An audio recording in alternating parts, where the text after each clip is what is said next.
Ayan. So, may mahiwagang kamay na umaabot dito. Pagbuboost ng milk mo. Sarap.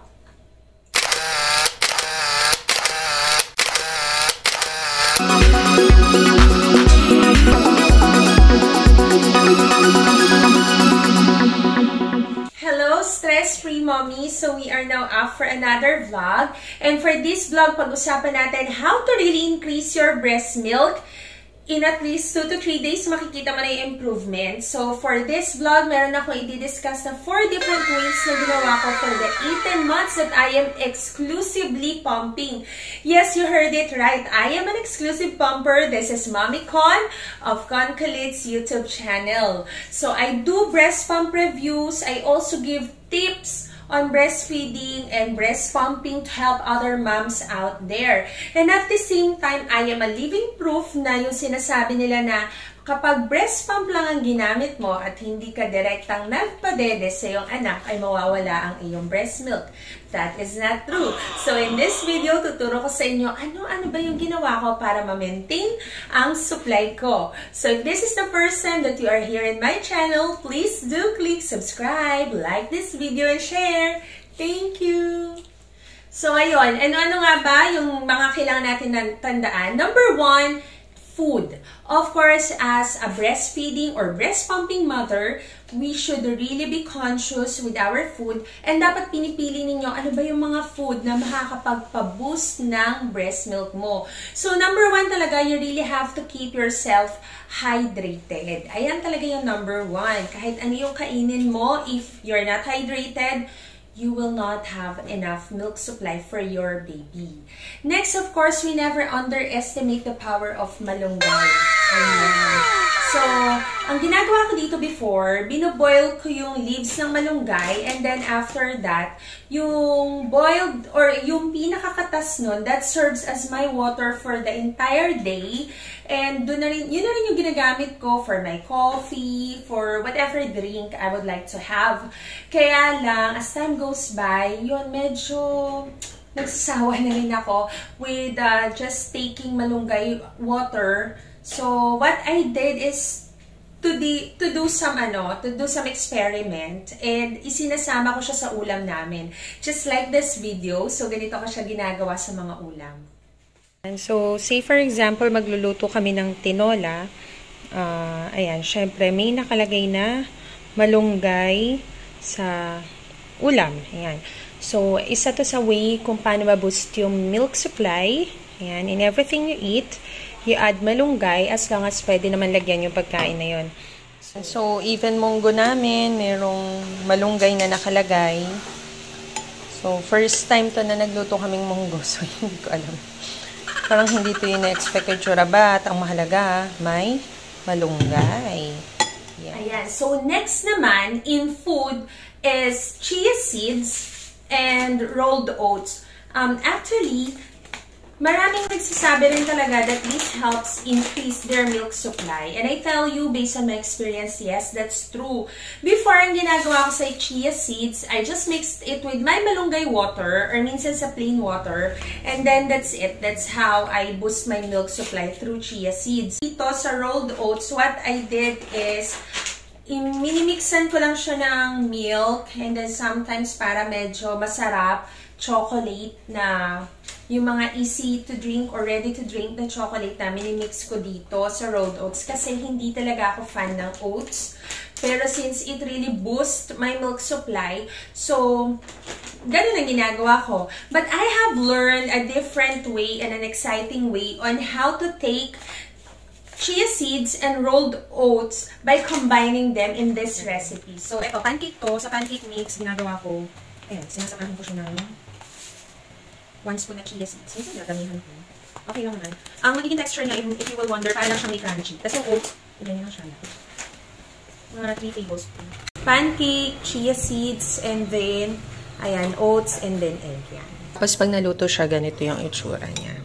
Ayan. Next naman, my most favorite part of my journey is by taking Lactation cookies. Ayan. So, this one is from Taste and Ticklers. So, you will see there Facebook page and the description box below sa kanila. This one is a sampler box. Ayan. The first one we have here, the Chunky Lactation Nibblers. So, there. Another one, ito, this one, yung cookies nila na to, which is, this is crunchy. Tapos, may oats din siya. And, you know what, mommies, in your breastfeeding, enjoy, no? Enjoy talaga. You eat whatever you want. So, eto nga yung bago nila for this summer of 2021. Yung Lemon Coconut Chia Lactation Goods or cookies. Ayan, crunchy din to, no? Sarap. Lemon. So, whenever you take this kind of thing, kailangan, you also have water din, no? Syempre, that's really the partner. And they also have their instruction here naman na 1 cookie or 1 goodie bar plus 2 to 3 glasses of water. And dun mo talaga mafe-feel talaga yung pagbuboost ng milk mo. Sarap. Okay, next naman on how to increase your breast milk is of course by taking vitamins. Wait lang, hindi ako nagtitinda dito. Pero ito kasi mga vitamins talaga na tinitake ko. So, ito yung nandito. So, of course, you need to have your vitamin C. You need to have your vitamin C. Kasi as a breastfeeding mother, it's very important na okay yung immune system mo. Plus, you know what, of all the things that's happening around us para rin malakas yung immune system mo. Not just for you, but for your baby. Another thing is, of course, you need to have fish oil kasi fish oil is good for the brain and at the same time, it's also good for you as a breastfeeding mother. I also have here my vitamins, multivitamins, and at the same time, ito talaga, highly recommended, Magni-Cal D or the calcium. Bakit kailangan natin ng calcium? Don't you know na as a breastfeeding mother, yung body natin, ang number 1 na nawawalang minerals sa atin during the time na nagpapa-breastfeed tayo is yung mineral natin from the bone, our calcium itself. So, and calcium actually helps boost milk supply. So, talagang ito yung hindi ako nagpapawala. Next naman, how to increase your breast milk through Nipple Care. Ayan, so a lot of people disregard this one. They just think na by increasing your breast milk, all you have to do is just to drink this, just to eat this, lagi na kailangan busog ka lagi. But actually, especially to breast pumping mom like me, so Nipple Care is very important. So what I use is, I use nipple cream. Ito, this is my nipple cream. I use nipple cream, especially kapag nararamdaman ko na clog yung ducts ko. Or paano mo malalaman na clog yung ducts mo? Yung parang mabigat pa rin yung breast mo. Minsan matigas siya kahit nag-breast pump ka na. Tapos pag nag-breast pump ka, konti lang yung lumalabas na milk, pero alam mo sa sarili mo na parang meron pa, so hindi na-release lahat. So, at times kahit tama yung flange mo, at times kahit kasundo mo yung breast pump mo, nangyayari yan. It's very common. It's a very common problem to breastfeeding mothers and breast pumping mother na nakaka-experience tayo ng clogged ducts. So, it's very important na magkaroon tayo ng nipple care. So, paano natin ginagawa yon? Ako, I use nipple cream. I apply this before pumping kapag clogged ducts. And then after that, after pumping kapag clogged ducts. I also have my haka here. And as what you can see, meron din ako ditong Epsom salt. So, ang ginagawa ko during the time na may clogged ducts din ako, so I fill this with water, warm water, hanggang dito. Basta just enough lang na pag nilagay ko siya sa nipples ko, maaabot yung nipples ko doon.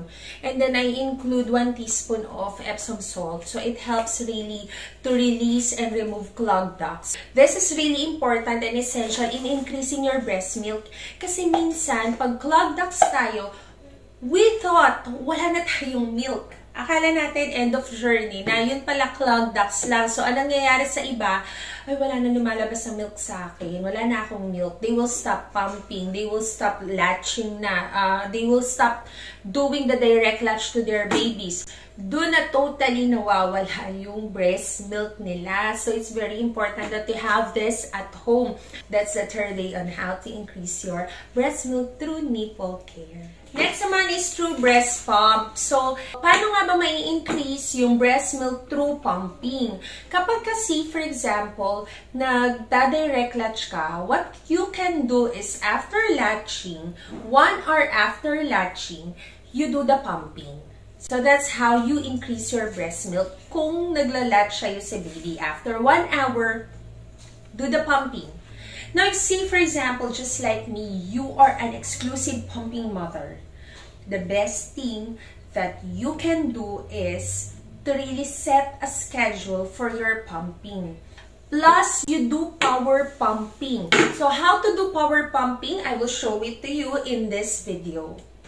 When you see power pumping, ito yung time kung saan magpa-pump ka for 1 hour. And meron tong oras, it's not really continuous na 1 hour ka na magpa-pump. So, una muna is pump ka for 20 minutes. Yan, that's the regular session talaga. You have to pump for 20 minutes. 2 minutes na massage mode. And then, 18 minutes na yun na for expression. Pero minsan, binabalik ko siya sa massage mode. Kapag halimbawa, nagpa-pump ka, then all of a sudden, parang biglang nawala na ng tulo yung breast mo, parang wala ng milk, don't stop. Never stop. So, ang gagawin mo doon is, continuous ka lang. Tuloy-tuloy mo lang yung ginagawa mo. Balik mo siya sa massage mode. That's the technique. Okay? And then, after that, you will stop for 10 minutes. Yan. After 20 minutes session, ang gagawin mo naman is, mag-i-stop ka for 10 minutes. That's your rest. After that, 10 minutes ulit. That's your session. So, nakakailang minutes na tayo. So, 20 minutes session, 10 minutes rest, and then 10 minutes session this time. So, nakaka 40 minutes na tayo. After 40 minutes, you will rest once again for 10 minutes. So, a total of 50 minutes na. After that, you will pump once again for 10 minutes. I hope that you have learned a lot from this vlog, and I hope that by applying this, makatulong to on how to increase your breast milk. So please do click subscribe, like this video, and share. And I would like to invite you on my Facebook page, Stress Free Mommy PH. So paki-like po if you have other questions, so you can reach me through that channel. You can chat there, and we can get connected also in Instagram by liking and following Stress Free Mommy PH on IG. Thank you very much, and happy pumping, mommies!